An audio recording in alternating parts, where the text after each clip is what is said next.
Good morning, ladies and gentlemen.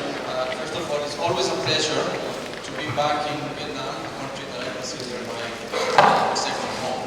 It's been a while since we started this project, about 8 years ago, and we are all very happy and very proud of what has been achieved and what has been implemented.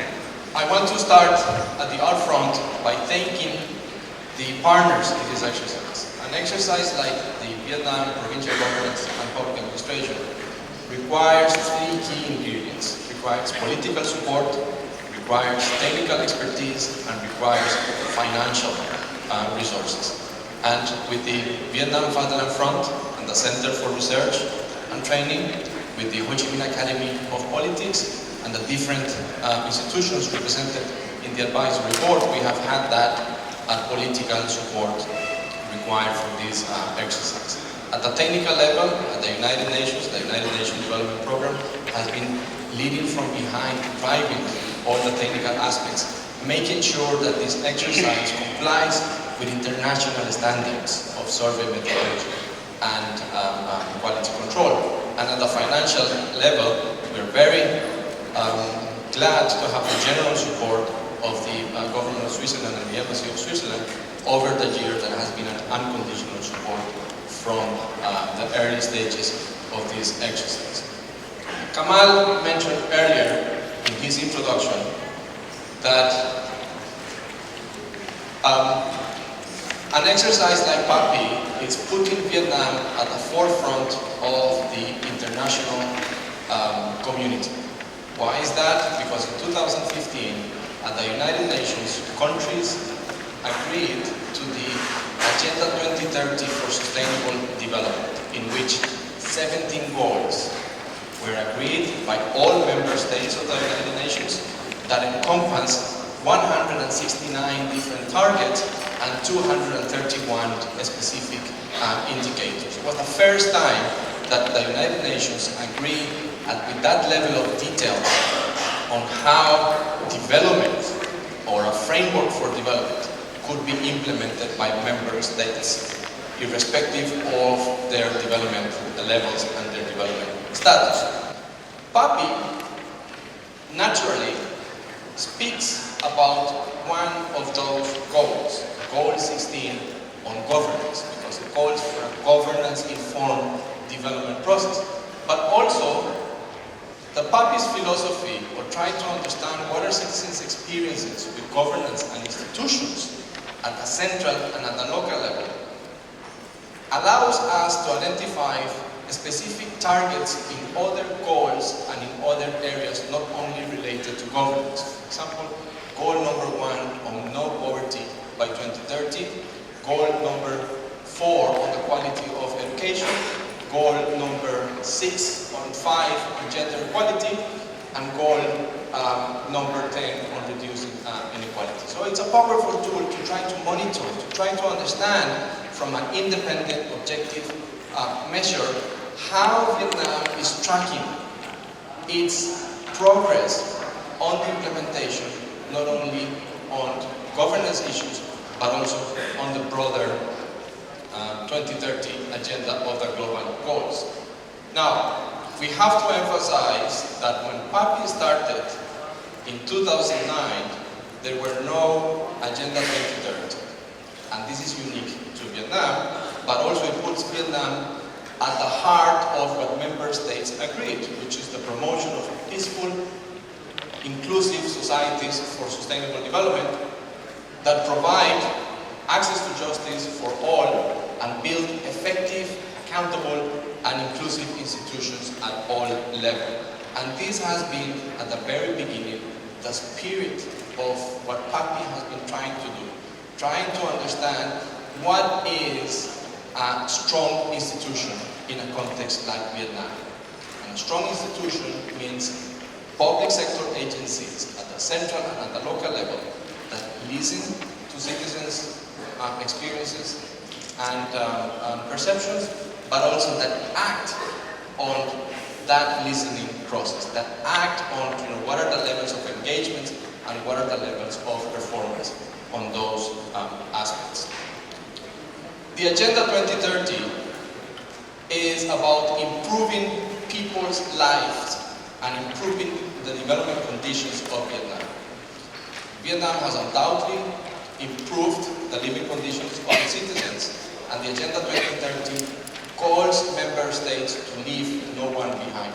And PAPI has an approach that is citizen-centric, that is about making sure that everybody in Vietnam, from the north to the south, is included in that conversation, is listened to those experiences, and then the responses are taken back to the policy makers and the policy implementers. So there's very much an alignment on those issues, leaving no one behind of the 2030 Agenda for Sustainable Development and the citizen-centric approach that PAPI has been put at the forefront, where all 63 provinces across Vietnam going to nearly 1,000 villages and communities in the country. PAPI has had some specific roles, and we are proud and we are honored that some of those roles, or most of those roles, have been achieved over the years. Undoubtedly, this is the largest annual governance survey at a citizen level on their experiences on the governance, election satisfaction, corruption, and even environmental quality in Vietnam. It mirrors the reflection of provincial performance, that has been mentioned earlier, has to be complemented with other tools and other monitoring process. What is important for this year's launch is that with the new government, PAPI has already provided steady data and steady information that can serve as a baseline for benchmarking the progress of the spirit of the new political aspirations and the development program of the current government. It provides data and information that many other countries do not have on governance issues. And here is where Vietnam is becoming at the global level as a pioneer and an example of how other countries can look into how do we collect data on governance and public administration that can fit into the larger international community. And undoubtedly becomes a source for elected officials, for policymakers, for practitioners, for media and civil society to look into people's aspirations. Over the years, again, nearly 90,000 citizens have been interviewed. I don't think that there's any other survey in Vietnam, and as we are progressing, there are more and more citizens that are included into that conversation from all demographic backgrounds in Vietnam. That when one looks at the sample at the census level, it reflects almost perfectly what is the distribution of the ethnic groups, the gender, the age, and the income levels and the education levels in Vietnam. And as has already been mentioned, what is happening with this data and with, from those experiences of 90,000 people, that at the provincial level, provinces are looking at the data and are discussing the results, and they're putting in practice action plans. We have monitored from the beginning which provinces have issued specific action plans. We have 35 provinces. Now the challenge is, how do you move from the intention of the action plan to the implementation of that action plan?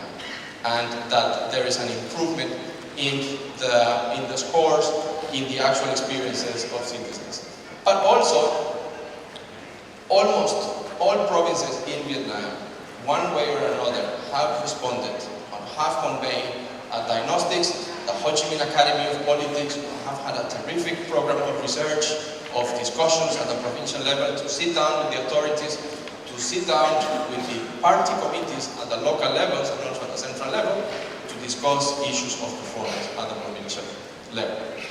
And let me close up with something that I think that is very important for Vietnam and is very important for the 2030 agenda. Within the 231 indicators of the SDGs, of the Sustainable Development Agenda, there are a few indicators that many countries in the world are struggling with to get data and to get information. And Vietnam is providing an example of a methodology that is robust, that complies with international standards, and that can serve as the basis for other countries to emulate and to discuss. Goal 16 is about strong, inclusive, and responsive institutions. It calls for the development of effective, accountable, and transparent institutions at level. I hope it's not hard for you to see the connections between the overall spirit of PAPI and that specific target related. But there is an indicator in the global agenda that is about the proportion of population satisfied with their last experiences of public services. Not many countries in the world have agreed on what is the definition of how this indicator is going to be measured. And here we are in Vietnam, standing in front of you with something that has proven to work, that has proven to follow international standards, and can help us with these indicators. There are two questions in the survey, in Dimension 5 and Dimension 6, that speaks about public services provided by local governments in terms of administrative services, land use right certificates, personal notary services, and etc. That talks about primary education, water supply, solid waste collection, and access to electricity. But also there are other indicators that we have already captured in the report this year. So with this, let me conclude saying thank you very much for your participation, and say that the ultimate objective of PAPI is not just doing a survey that asks citizens about their experiences and their opinions, but to make sure that this information feeds back into the policy making and helps the government at the central and at the local level to drive improvements in the performance of its governance and public administration.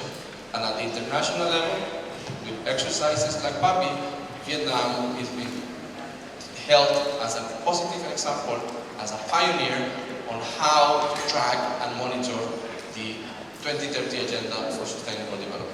Thank you very much.